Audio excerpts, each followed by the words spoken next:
नमस्कार मित्रों, आज सीधू ने सच में हमारे इस एपिसोड में हम भाग्यशाली हैं कि हमारे साथ सुप्रीम कोर्ट के बहुत मशहूर अधिवक्ता प्रशांत भूषण जी जुड़े हैं। प्रशांत भूषण जी, आपका सीधू ने सच में स्वागत है। आपका परिचय देने की कोई आवश्यकता तो है नहीं, क्योंकि आप पब्लिक इंटरेस्ट लिटिगेशन में माहिर हैं। और मैं देख रहा था कि हम उम्र है वैसे तो, मगर आप सेंट स्टीफन में पढ़े, आईआईटी मद्रास से के प्रोडक्ट हैं आप, और आप प्रिंसटन यूनिवर्सिटी से भी डिग्री हासिल करके आए। और आपका वैसे परिचय देने में पिताजी का नाम भी तो लेना ही चाहिए, शांति भूषण जी। वो भी सुप्रीम कोर्ट के वरिष्ठ अधिवक्ता थे और इस देश के 1977 से 79 के दौरान मुरारजी देसाई की सरकार में आप, यानी आपके पिताजी, वो कानून मंत्री थे। और इमरजेंसी के खिलाफ जब हम लोग लड़ रहे थे और मुरारजी देसाई की सरकार आई और गई, उसके बाद में क्या क्या हुआ, आज के दौर में प्रशांत भूषण जी का एक एक किताब का मैं जिक्र करना चाहूंगा, जिसका टाइटल वैसे तो बॉफोर्स द सेलिंग ऑफ नेशन है। आजकल देश को बेचने की जिस प्रकार से मुहिम चली है, उसमें ये टाइटल बराबर बैठता है। मगर देश को अमेरिका के हवाले किया जा रहा है, जैसे कि हम उनके उपनिवेश है। इस प्रकार से हमारे साथ अभी अभी सब कुछ हो रहा है। प्रशांत भूषण जी आज जो बात करने वाले हैं, वैसे मैंने आपसे अनुरोध किया था कि सुप्रीम कोर्ट की 4 बेंचेस, रीजनल बेंचेस, वो शुरू हो रही है। उसके बारे में तो आप अपनी राय प्रकट करेंगे, मगर उसके उपरांत भी राफेल के सौदे में अभी अभी कुछ नए सौदे भी हो रहे हैं। उसके बारे में आप न बोले तो मेरे ख्याल से हमारे दर्शकों पर कुछ अन्याय होगा, क्योंकि आप लगातार भ्रष्टाचार के खिलाफ अभियान चला रहे हैं और ऐसे समय में आप ही एक हैं जो कि कैसे कि कोई भी संकट आए, आप बोलते रहे हैं भ्रष्टाचार के खिलाफ और कुरीतियों के खिलाफ। मेरे ख्याल से इवन जुडिशरी के बारे में भी आपको जब जब कुछ बोलना होता है तो आप बोलते रहे हैं। इसलिए हम आपको सलाम करते हैं और आपका फिर से एक बार स्वागत करते हैं। तो प्रशांत जी, इंट्रोडक्शन में एक चीज थोड़ी सी फैक्चुअली गलत थी। मैं सेंट स्टीफेंस में नहीं पढ़ा हूँ, मैं तो इलाहाबाद यूनिवर्सिटी में पढ़ा था जी। और आईआईटी में भी मैं बस एक सेमेस्टर ही था। आईआईटी मद्रास में मेरी डिग्री नहीं है, वहां से डिग्री मेरी इलाहाबाद यूनिवर्सिटी और फिर प्रिंसटन यूनिवर्सिटी से है। वाह, क्षमा करें मेरी गलती हुई, क्योंकि फैक्ट चेक तो होना ही चाहिए। आपने अच्छा किया कि मुझे सुधार लिया। मगर सर, आज का विषय जो हमने तय किया था वो सुप्रीम कोर्ट की 4 बेंचेस, रीजनल बेंचेस, उससे फायदा होगा, नुकसान होगा। और दूसरा ये भी कहा गया है कि शेड्यूल कास्ट और शेड्यूल ट्राइब के जजेस को रिप्रेजेंटेशन, ड्यू रिप्रेजेंटेशन मिलेगा ये। और मेरे ख्याल से सरकार को कंसल्ट करके जजेस की नियुक्ति होगी, ये भी बताया गया है। यानी कॉलेजियम की कोई सिस्टम बदल रही है कि क्या? आपके विचार हम और हमारे दर्शक जो कि दुनिया भर में हैं वो जानने के लिए उत्सुक हैं। प्रशांत, देखिए, रीजनल बेंचेस की चर्चा बहुत सालों से चल रही है। अभी तो एक कोई शायद प्राइवेट मेंबर्स बिल किसी ने लाया है पार्लियामेंट में इसके बारे में।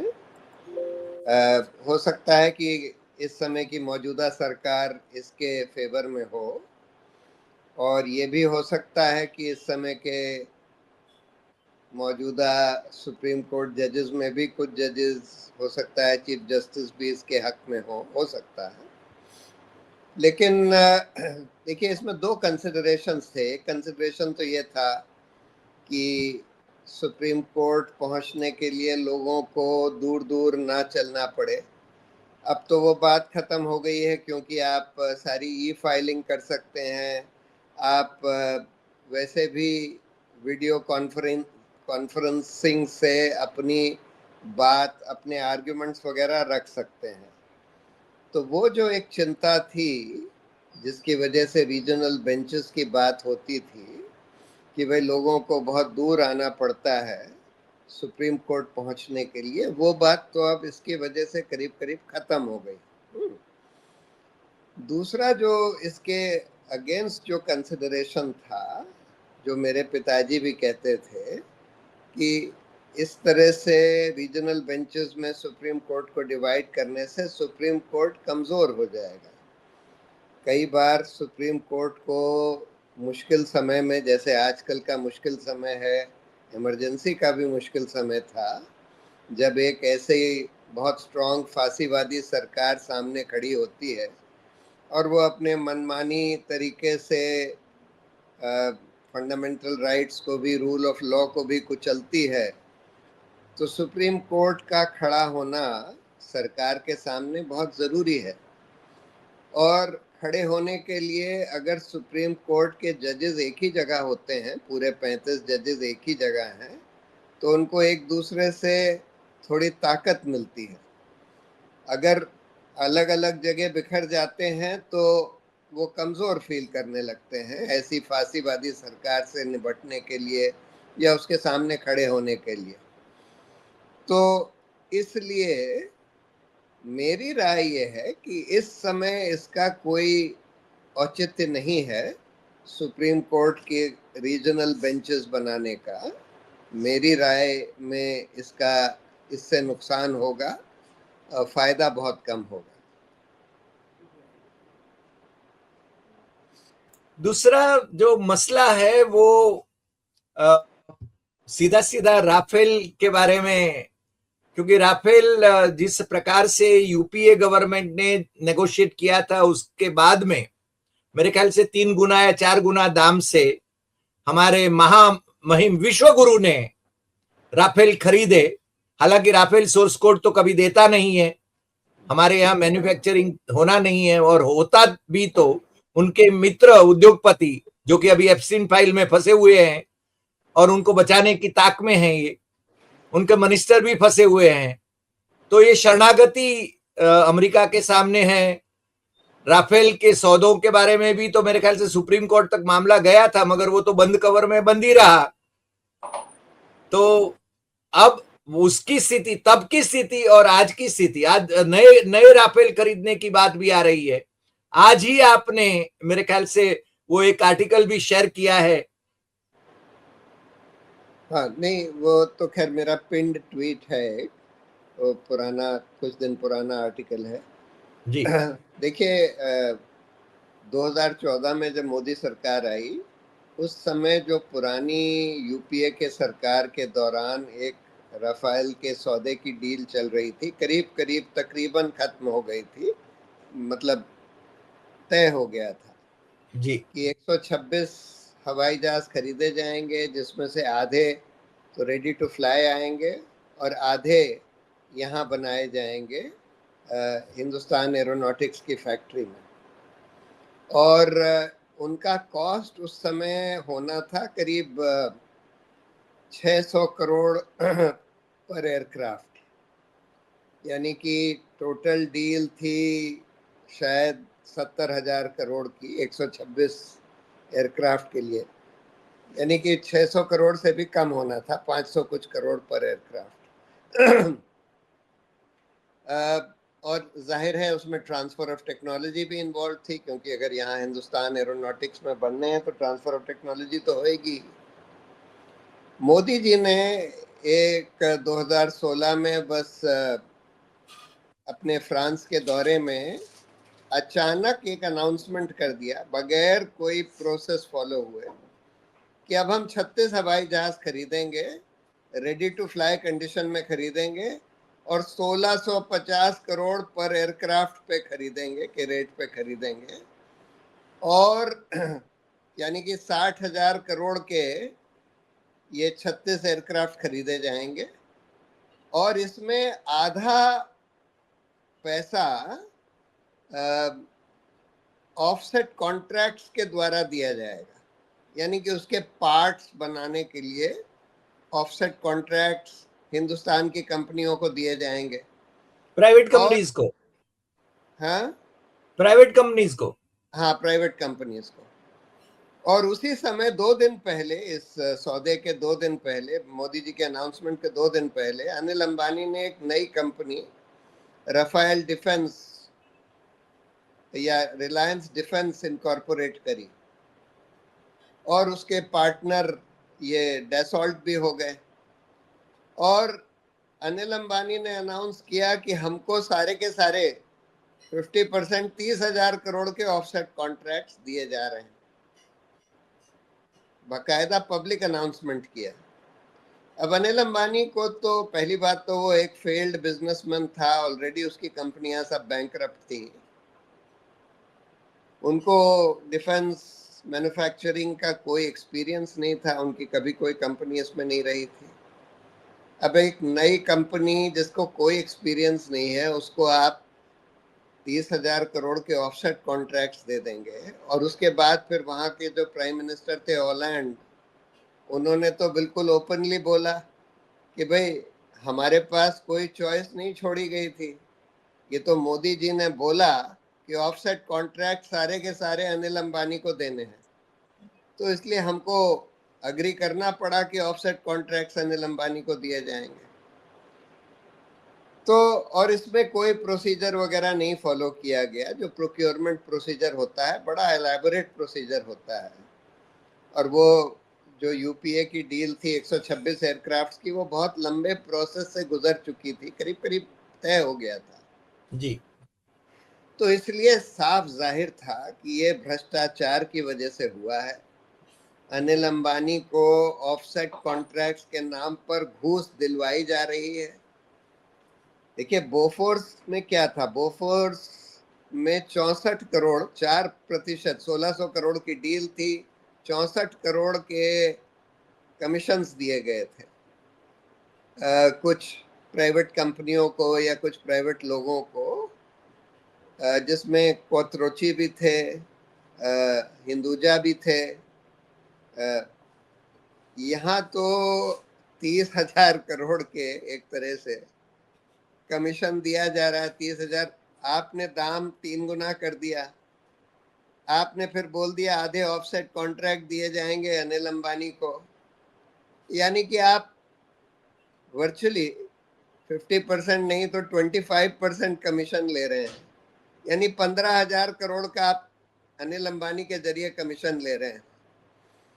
ये इस तरह का सौदा था ये, यानी कि बोफोर्स तो इसके सामने बिल्कुल बच्चा बौना था।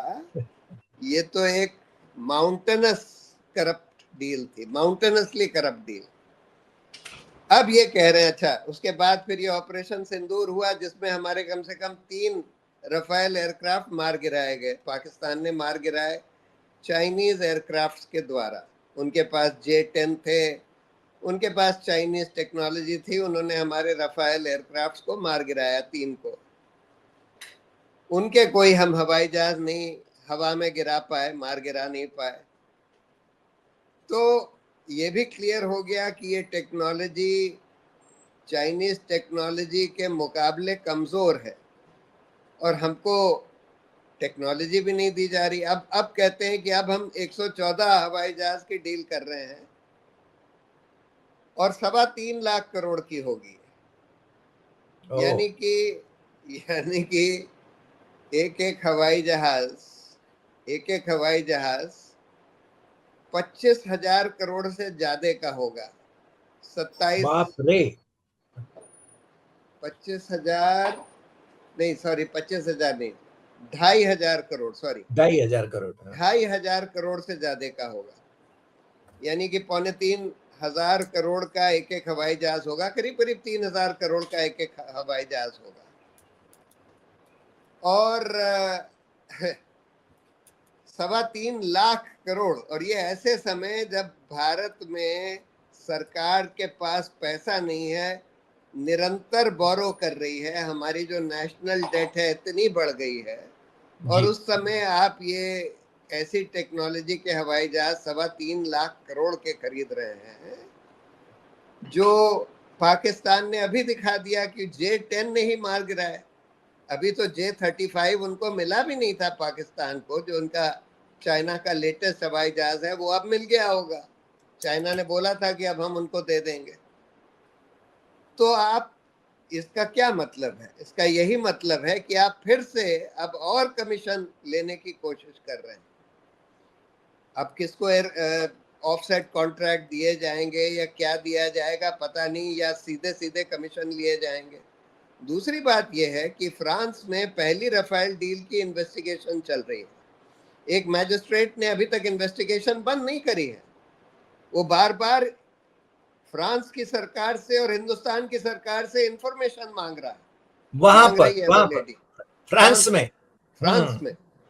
और हाँ। ये लोग इंफॉर्मेशन दे नहीं रहे हैं। और हाल में इनके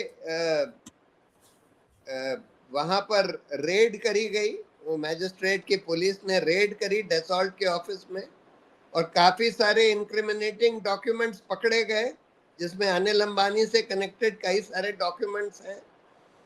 तो ये भी हो सकता है कि अब फ्रांस की सरकार हमारी सरकार को ब्लैकमेल कर सकती है, जिस तरह से ट्रंप मोदी को ब्लैकमेल कर रहा है।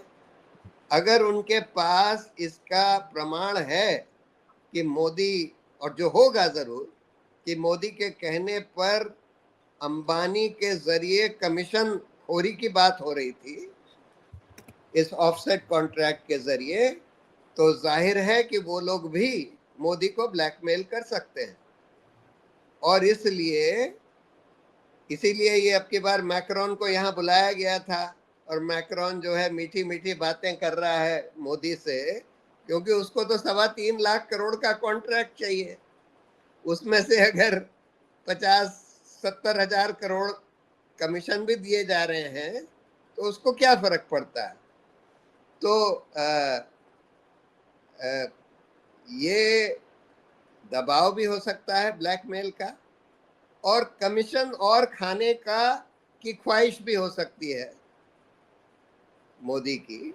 जी। इसलिए ये बहुत गंभीर मामला है कि ऐसे समय में फिर से 3.25 लाख करोड़ के हवाई जहाज खरीदने, और वो भी जो टेक्नोलॉजी फेल हो चुकी है, पाकिस्तान के खिलाफ फेल हो चुकी है, वो आप खरीद रहे हैं। और जबकि वो लोग सोर्स कोड भी नहीं दे रहे हैं, अभी भी नहीं दे रहे हैं।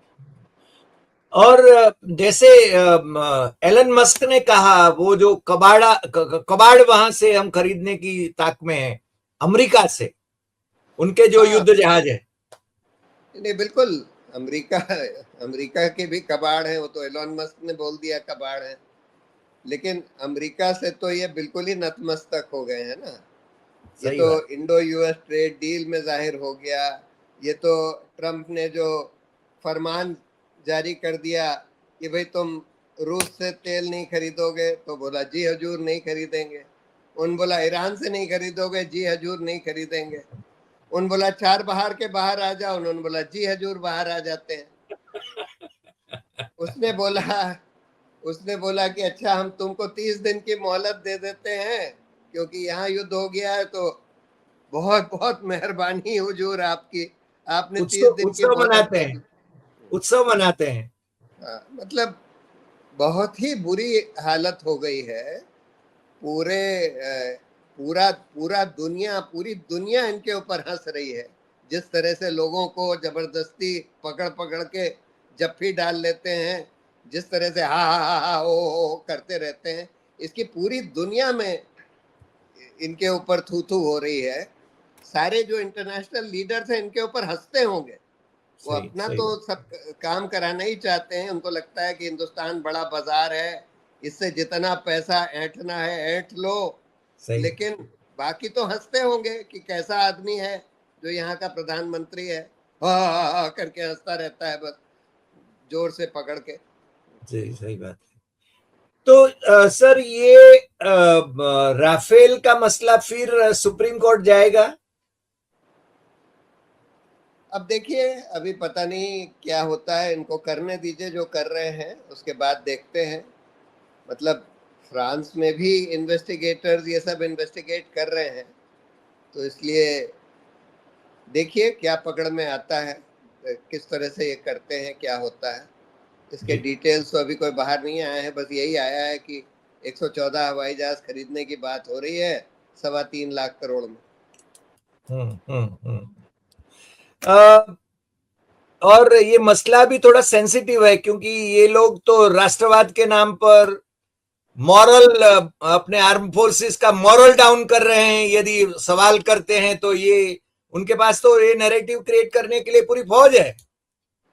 हाँ हाँ, वो सब तो है ही है, वो सब तो है ही है। इनको ये लगता है कि कुछ भी कर लो, कितना भी भ्रष्टाचार कर लो, कितना भी रूल ऑफ लॉ का उल्लंघन कर दो, कितनी भी दादागिरी कर लो, कितना भी अमेरिका के सामने झुक जाओ, कितना भी चीन के सामने झुक जाओ, लेकिन अगर कोई उसको उसके ऊपर आवाज उठाता है तो कहते हैं ये तो राष्ट्रवाद के खिलाफ है, एंटी नेशनल है, एंटी नेशनल हाँ, है, एंटी नेशनल है, अर्बन नक्सल है, यही सब कहते हैं। सर एक और मसला मैं आपसे जानना चाहता था, उसके बारे में आपकी टिप्पणी चाहता था कि पिछले दिनों एनसीईआरटी की किताब में करप्शन इन जुडिशियरी का एक छोटा सा चैप्टर था, और उस पर तो पूरे देश में हंगामा हो गया, चीफ जस्टिस ऑफ इंडिया से लेकर मेरे ख्याल से, और न जाने क्या क्या हो गया। क्या कहेंगे? नहीं, देखिए, वो एनसीईआरटी की क्लास 8 की सोशल साइंस टेक्स्ट बुक में एक चैप्टर है रोल ऑफ द जुडिशरी के ऊपर, जो 18 पेज का चैप्टर है। उसमें आखिरी के 2 पेज हैं चैलेंजेस बिफोर द जुडिशरी। उसमें एक चैलेंज उन्होंने लिखा है delays and pendency of cases, दूसरा चैलेंज लिखा है करप्शन इन द जुडिशरी। अब हर एक जना जानता है कि ये दोनों प्रॉब्लम्स हैं, बहुत सीरियस प्रॉब्लम्स हैं, दोनों चैलेंजेस हैं जुडिशरी के सामने। अब इस पर 2 राय हो सकती है। जो मेरी राय तो बिल्कुल क्लियर है कि ये इसको क्लास 8 के स्टूडेंट्स को बताने में कोई हर्जा नहीं है। जुडिशरी का क्या रोल है उसमें डिटेल में डिस्कस किया गया है, क्या जुडिशरी ने किया, ये सब डिस्कस किया गया है उस चैप्टर में। और आखिर में चैलेंजेस बिफोर द जुडिशरी भी लिखे हैं। मेरी राय में जो चैलेंजेस हैं उनको डिस्कस करने में कोई हर्जा नहीं है। हर एक स्टूडेंट को, हर एक सिटीजन को ये पता होना चाहिए, और वैसे तो पता है ही है, सिटीजन्स को तो पता है ही है, स्टूडेंट्स को भी पता होना चाहिए कि भाई जुडिशरी की ये प्रॉब्लम्स हैं कि तारीख पर तारीख लगती रहती है, केसेस जल्दी डिसाइड नहीं होते, करप्शन भी काफ़ी हो गया है, वगैरह वगैरह। तो इसलिए मेरी राय में इसमें कोई हर्जा नहीं था, इतना ज़्यादा इसमें हंगामा खड़ा करने की ज़रूरत नहीं थी। और जितना आप हंगामा खड़ा करेंगे उतना ही लोगों के सामने और ये मैसेज जाएगा। जिस तरह से जस्टिस गोगोई ने, जब उनका वो सेक्सुअल हैरेसमेंट का केस आया था और एफिडेविट उस लेडी ने दिया था, और उसको 4 छोटे छोटे मीडिया ऑर्गेनाइजेशंस ने पब्लिश किया था उस लेडी के एफिडेविट को, उस पर गोगोई साहब ने सैटरडे को एक स्पेशल बेंच बना दी, लिख दिया कि suo moto in re matter of great public importance involving the independence of the judiciary। अगर वो ना बनाते तो मेन स्ट्रीम मीडिया शायद स्टोरी को नहीं उठाता। सही बात लेकिन है। उन्होंने बना दिया तो सारा मेन स्ट्रीम मीडिया ने कैरी किया, सारा सेक्सुअल हैरेसमेंट लोगों को पता लग गया। अब आप इस तरह के मुद्दों को आप उठाएंगे तो जाहिर है कि उसकी चर्चा सब जगह होगी, सारी मीडिया में होगी, जो कि हो गई। तो जिसको नहीं भी पता था कि जुडिशरी में करप्शन है, वैसे तो करीब करीब सबको पता है। जब ट्रांसपेरेंसी इंटरनेशनल ने एक सर्वे किया था 2007 में, उसमें यही आया था उभर कर कि 70% citizen say that yes judiciary is corrupt. ज्यादातर लोगों को पता है ये बात, ये किससे छुपी हुई है ये बात। और जब जब एक जज के यहाँ से करोड़ों रुपए के नोट जले हुए नोट मिलते हैं। अब हाँ, हाँ, ये भी तो हाँ, खबर।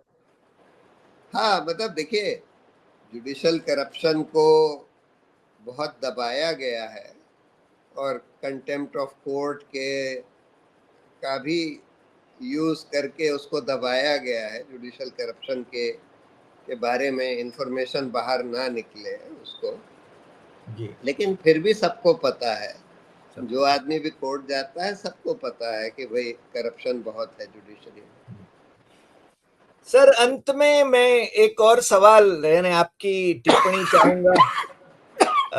ये जो इजराइल की यात्रा रही विश्व गुरु की, और तुरंत युद्ध शुरू हो गया, अमेरिका और इजराइल ने आक्रमण कर दिया ईरान पर। और वैसे तो ट्रंप साहब ने 5 दिन में खत्म करना था, वो खेल खत्म करना था, मगर आज तो ईरान ने ऊपर से कहा है कि हम तो 6 महीने तक जंग लड़ने के लिए तैयार हैं। ये युद्ध के बारे में क्या कहेंगे? ये बहुत ही दुर्भाग्यपूर्ण बात है कि अमेरिका और इजराइल ने बिल्कुल इलीगल हमला कर दिया हमारे ये ईरान के ऊपर। और ईरान तो ब्रिक्स का एक हिस्सा रहा है और भारत भी ब्रिक्स का एक हिस्सा है, संस्थापक लेकिन सदस्य।